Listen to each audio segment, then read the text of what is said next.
Constructive बहस में कांग्रेस क्यों नहीं सकारात्मक रुख अपना रही है और उल्टे कांग्रेस को ही इसमें फंसना पड़ता है, क्योंकि चाहे इमरजेंसी के टाइम में संविधान संशोधन की बात हो, पहले संविधान संशोधन की बात हो, जब भी ऐसे ऐसे संविधान संशोधन किए गए जिसको संविधान पर हमला माना गया, वो सारे संविधान संशोधन तो कांग्रेस के शासन में किए गए थे।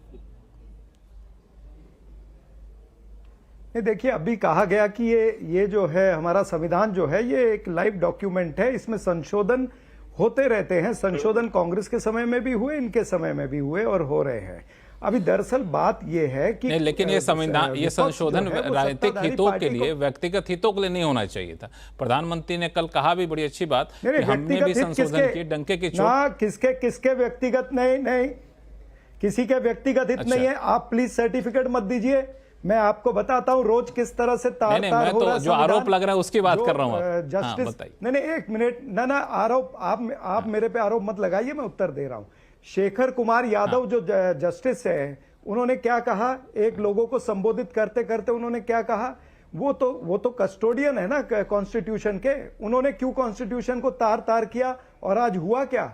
उत्तर प्रदेश के मुख्यमंत्री उनको शरेआम हाउस के अंदर खड़े होकर के उनको सपोर्ट करते हैं, और उसके बाद में केंद्रीय मंत्री गिरिराज सिंह भी सपोर्ट करते हैं।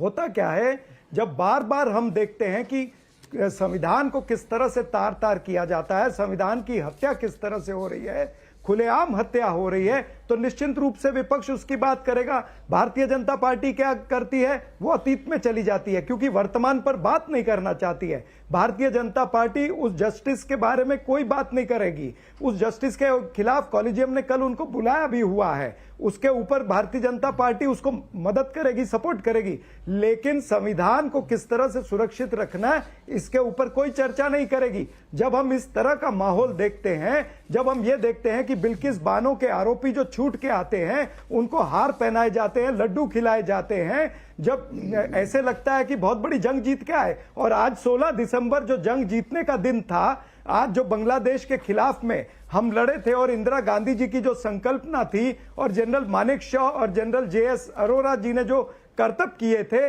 आज उसका जिक्र नहीं करती है सरकार। पार्लियामेंट में उसका जिक्र नहीं होता है, और उस दिन के बारे में कोई उल्लेख नहीं होता है। क्यों? वो कांग्रेस के समय में हुआ।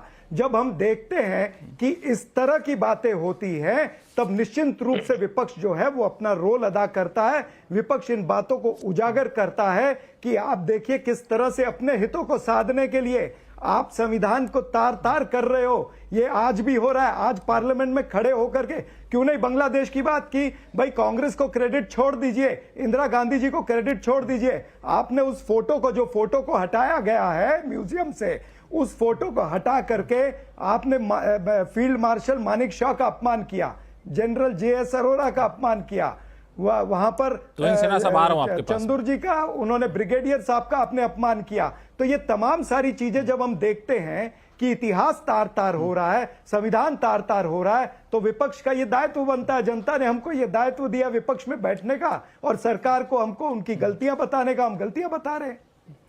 ठीक है, तो इन सिन्हा साहब, इनको विपक्ष को अधिकार है कि सरकार की गलतियां बताएं, और किस तरह से संविधान तार हो रहा है इसके उदाहरण भी दिए इन्होंने। देखिए, आज विजय दिवस है, और वाकई आज वो दिन है जब हमें जो है अपने वीर योद्धाओं का, सैनिकों का, एयरफोर्स का नमन करना चाहिए। ठीक है, तो मैं अपेक्षा कर रहा था कि प्रियंका गांधी को कोई टी शर्ट पहनना ही था तो विजय दिवस का टी शर्ट पहन कर आती।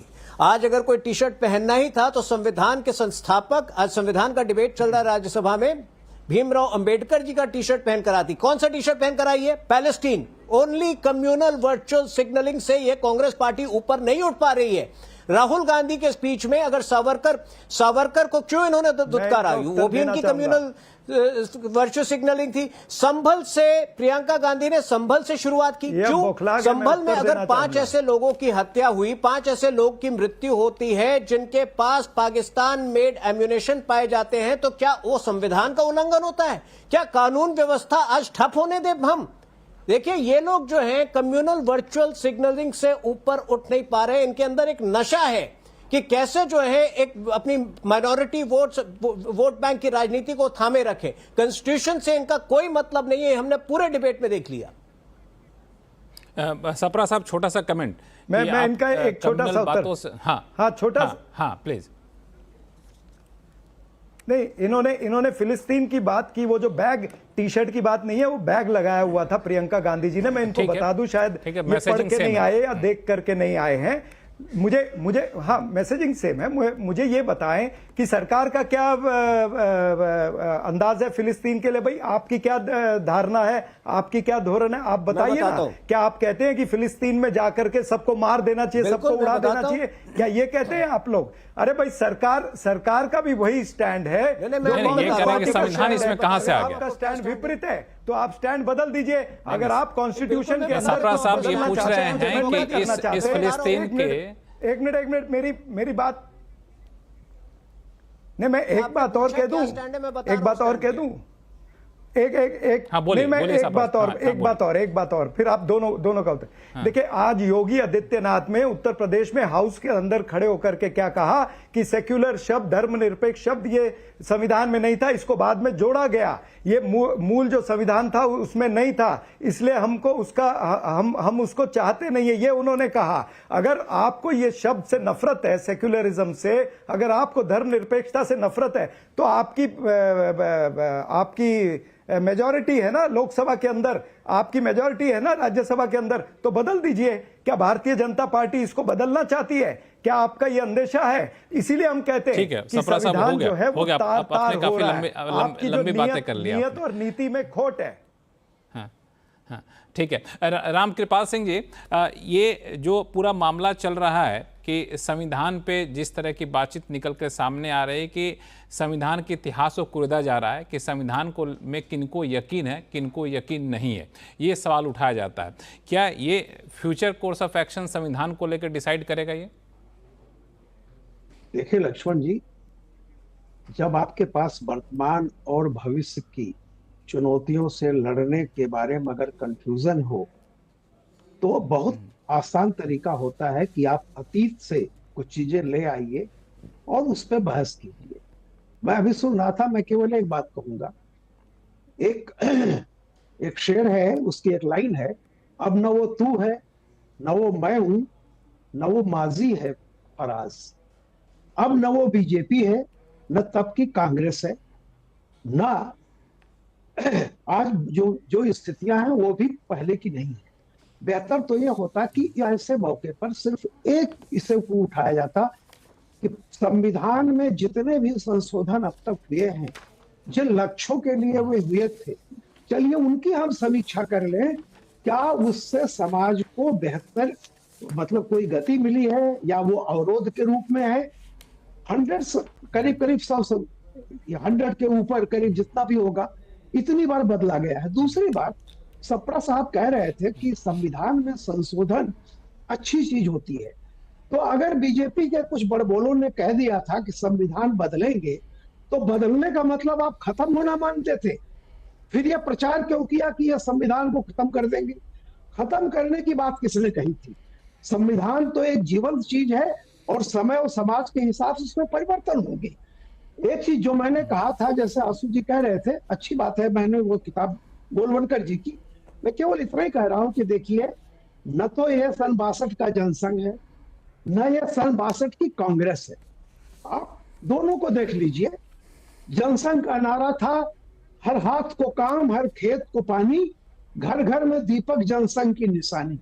मैं समझता हूं हर हाथ को काम और हर खेत को पानी, आज ये कांग्रेस का भी सोशलिज्म रहा। लेकिन देखिए, इंदिरा गांधी के जमाने में ही मंडल ने अपनी रिपोर्ट दे दी थी। इंदिरा गांधी ने मंडल की रिपोर्ट को बिल्कुल डस्टबिन में डाल दिया था। नेहरू जी हमेशा से खिलाफ रहे रिजर्वेशन के, राजीव गांधी ने पूरा भाषण दिया। आज वो राहुल गांधी जी कह रहे हैं कि ये पिछड़ा समाज का सेक्रेटरी क्यों नहीं बना? अरे भैया, इसलिए नहीं बना। तो मैं ये कह रहा हूं कि आज की कांग्रेस न वो कल की कांग्रेस है, न आज की बीजेपी कल की बीजेपी है। ये जनसंघ नहीं है। दोनों को फॉरवर्ड डायरेक्शन में जाना चाहिए और ये सोचना चाहिए कि आने वाली चुनौती बिल्कुल इसे हम कैसे निपटारा करें। जी बिल्कुल इसी फॉरवर्ड मुद्दे पे बातचीत करेंगे। आशुतोष जी, संविधान को आपने भी काफ़ी पढ़ा है, इसका काफ़ी व्याख्या अलग अलग मौके पे आपने की है। संविधान की कई सारी बातें हैं जो अभी भी हम लोग 75 साल बाद भी लागू करने से काफ़ी कोसों दूर हैं। अब बहुत ही सीधा सा है कि जो डायरेक्टिव और प्रिंसिपल पे जाएं तो वहाँ पे आप देखिए आर्टिकल 36 से 51 तक कई सारी बातें कही गई हैं, उनमें से कुछ एक भी लागू हो जाती तो शायद बहुत ही क्रांति आती समाज में। आप आर्टिकल 38 को देखिए जो कह रहा है कि सोशल ऑर्डर को आप सिक्योर करिए ताकि लोगों का कल्याण हो सके। आर्टिकल 39 कह रहा है कि equal pay for equal work की बात करिए। आर्टिकल 44 कह रहा है यूनिफॉर्म सिविल कोड लाइए। इस तरह की जो बातें हैं, इस तरह की बातों पर क्यों नहीं बहस करना चाहती? कांग्रेस विपक्ष में है, एक सकारात्मक विपक्ष की भूमिका निभाए और ये मांग क्यों न करे सरकार से? देखिए लक्ष्मण जी, संविधान का सवाल किसने उठाया? राहुल गांधी ने उठाया। भारतीय जनता पार्टी उस पर बहस करने के लिए तैयार हुई कि नहीं, मजबूर हुई कि नहीं मजबूर हुई? कास्ट सेंसस का इस मुद्दा मुद्दे पे मजबूर कर लिया जाए। एक मिनट, कास्ट सेंसस का मुद्दा किसने उठाया? राहुल गांधी ने उठाया। और आरएसएस को पलक्कड़ की बैठक के बाद मजबूर होकर कहना पड़ा कि हाँ हम कास्ट सेंसस के पक्ष में है। विपक्ष इससे ज्यादा तो कुछ नहीं कर सकता है। देखिए अभी रामकृपाल जी ने एक अच्छी बात कही। उन्होंने कहा ये आज की बीजेपी, आज का जनसंघ भी नहीं और आज की कांग्रेस, बिल्कुल उनकी बात सही है। लेकिन मैं ये मानता हूं कि जो आज की बीजेपी है, इस बीजेपी को 1985 में दीनदयाल उपाध्याय का जो इंटीग्रल ह्यूमनिज्म का डॉक्यूमेंट, जिसको उन्होंने ऑफिशियली आधिकारिक तौर पर एक्सेप्ट किया है, और जो बीजेपी का विचारधारात्मक अपना दस्तावेज है जिसकी वो कस्में खाते हैं, उसको फौरन डिसोन कर देना चाहिए।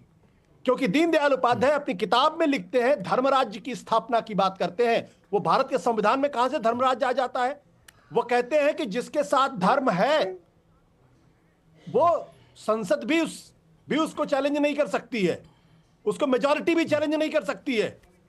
तो भारतीय जनता पार्टी का जो ऑफिशियल डॉक्यूमेंट है, जब वो धर्मराज्य की बात करता है और कहता है कि भारत का जो संविधान है वो भारत की एकता को नुकसान पहुंचा रहा है, वो भारत के फेडरल स्ट्रक्चर से नाराज दिखाई पड़ते हैं, भाई ये बीजेपी का ऑफिशियल डॉक्यूमेंट, बीजेपी इसको डिसोन कर दे, मुझे कोई प्रॉब्लम नहीं है। ठीक क्या है, बीजेपी दीनदयाल उपाध्याय के इंटीग्रल ह्यूमनिज्म को डिसोन करेगी? नहीं करेगी डिसोन।